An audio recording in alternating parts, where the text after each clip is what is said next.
Issue 3, President Trump's State of the Union address this week was a masterclass, he might say, in terms of his delivery of political objectives towards the 2020 election, but also in the outlining of serious policy substance. Democrats would suggest that he was rather deceptive and disingenuous. And Eleanor, on that note, you want to talk about the pre-existing conditions. Well, the president said that he is protecting people with pre-existing conditions, and insurance companies won't be able to discriminate against them and not cover them, which is part of Obamacare.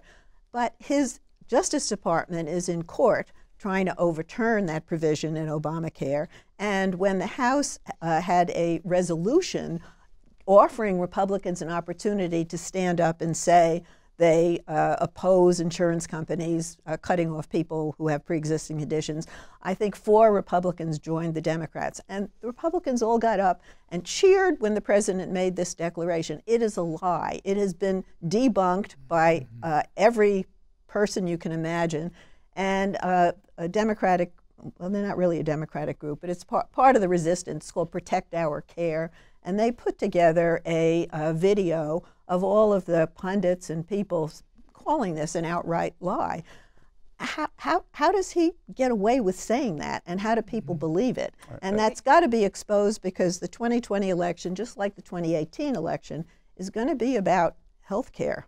And they are, and this is the irony of it, right? The rhetoric of the State of the Union does not match up with actual policy behavior by the Trump administration. Exactly. The administration is in lawsuits right now trying to overturn various sections of the ACA, including the pre-existing conditions piece of it. There is no Republican healthcare alternative right now. It used to be repeal and replace. We have not seen what the replace would be. You go on even further, opportunity zones, something that talked about very wonderfully, but actually economically have been almost a failure.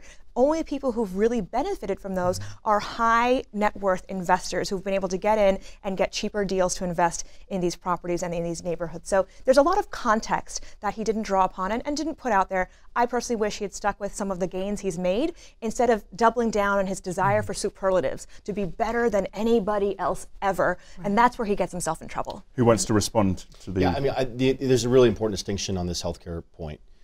What the president is saying is that we will protect pre-existing conditions no matter what. If the court rules, which I believe they've said they're not going to rule before the election, if they rule that Obamacare is unconstitutional, which I think they will, given that its constitutional ruling initially was based on the individual mandate, which is now gone. It's been stripped from the bill. So the entire constitutional basis for Obamacare is no longer in place. So if it is struck down and pre-existing conditions fall because of that, the president and the Senate Majority Leader have both said we are going to make sure pre-existing conditions provision remains in whatever comes next. I didn't hear that in the speech. He didn't. He acts like he's out there protecting people who have this protection now, and he wants them to think they have it because of him. Just as he wants people to believe that Barack Obama left him a disastrous economy, that he has worked so hard to reverse the policies to get us out of that deep hole. You know, it's a lie. Well, look, he spoke to 37 million people. I don't think we're speaking to 37 million here. And he mentioned the pre-existing conditions, and all those folks worried about it heard that. They heard him say we're going to defend Social Security and Medicare. That rang out. And the use of the gallery, let me give you one example. He's talked about abortion and right to life. And he got that little girl who'd been born at 21 weeks, premature, and he saw her up there, and he really, in a graphic way, in a concrete way, made his point. And again and again and again he did this. We mentioned the Tuskegee Airmen at 100 years old, up there saluting the President of the United States. That sends a symbolic message, not through words, but through actions and perceptions, that is far more powerful. In that speech, and that's why I say it was the most effective State of the Union address I've ever seen. Not the most eloquent, but the most effective political speech. His words, he releases his budget next week. The budget will probably include proposed cuts in Social Security, Medicare, and Medicaid, contrary to what he said. His vision of what America looks like, though, and what it looks like going forward, to me, it was a little troubling in how he described it. He opened up with a reference to manifest destiny, which is not something we've heard since 1920, Woodrow Wilson, which was manifest destiny, the concept of imperialism. We have to bring people up. Well, you could say positive manifest destiny in terms of idealism, right? No, I mean, that's actually not what the 1920s were about, in particular when it came to That was the indigenous Gilded people. Age. I think you're mistaken. Manifest Destiny was not let about me and finish, he and I'll come back continues. to you. And so he closes then, and Manifest Destiny is inextricably linked with Rudyard Kipling's poem White Man's Burden, right? They have been connected in history and then ideology throughout.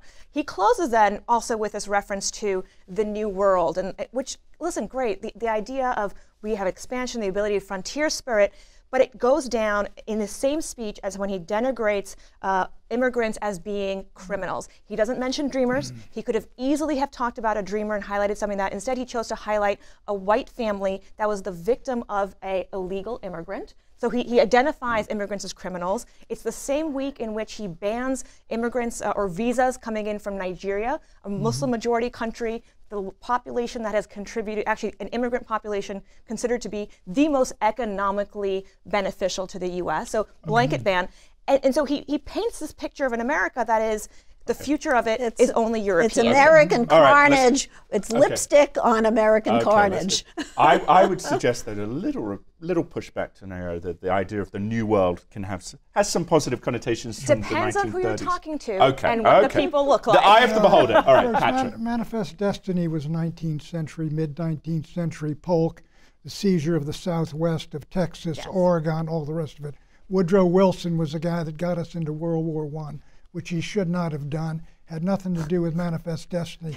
We're going to make the whole world democratic. It was the beginning of a lot of nonsense, which has continued into this era. Pat, Wait, let me just add on the layer of that is beyond just the broader history, and that is what Woodrow Wilson meant to people when he hosted the first film in the White House, and that was the film that honored the Ku Klux Klan, right? Like, these are things we're trying to move away from in American history. Pat is a big fan of the 14 points, though, right? Wilson's 14 points now. How did it work out? The American Senate rejected the 14, rejected the peace and the League of Nations as well. Yeah, and then actually, we were observers at the League of Nations. well, but we were not active participants. No, we weren't. and then we got the United Nations, as imperfect as it is. If we didn't have it, we'd be calling for it. I think we've gone slightly off the rails. To bring here. the discussion back into the current century, what I would say is I think the State of the Union sets some very effective wedge issues for later this year. You mentioned the immigrant community. He was talking not about immigrants, but about criminal aliens. And the need to be able to deport them, the sanctuary city issue, which pulls off the charts. He did not talk about the Dreamers. He did not talk about any of the other immigrant contributions. He only talked about immigrants in the context of illegal and criminality. Matt, sure. So I mean, again, I'm just listing some things I think he did that were, to use Pat's word, very effective. Sanctuary cities is not a winning issue for Democrats. They continue to push it. It's a very good issue for Trump. It kind of follows the Newt Gingrich school of finding 75% or 80% issues and hammering them. 21-week-old babies being aborted, a late-term abortion, that's an 80% issue. Within the Republican Party? No, I think nationally. Absolutely, I believe nationally. Now, I'm not saying getting rid of abortion is an 80% issue. Late-term abortion is a 75 or 80% issue nationally. There is a challenge, though, for Republicans, I think, on abortion, especially with the younger demographics. You know, I just contemporaneously talking to especially younger women, their viewpoint is inherently negative a lot of the time towards the GOP because of some of the messaging, if not necessarily because of the abortion issue is the one issue where there has been gains among young people toward the Trump point of view.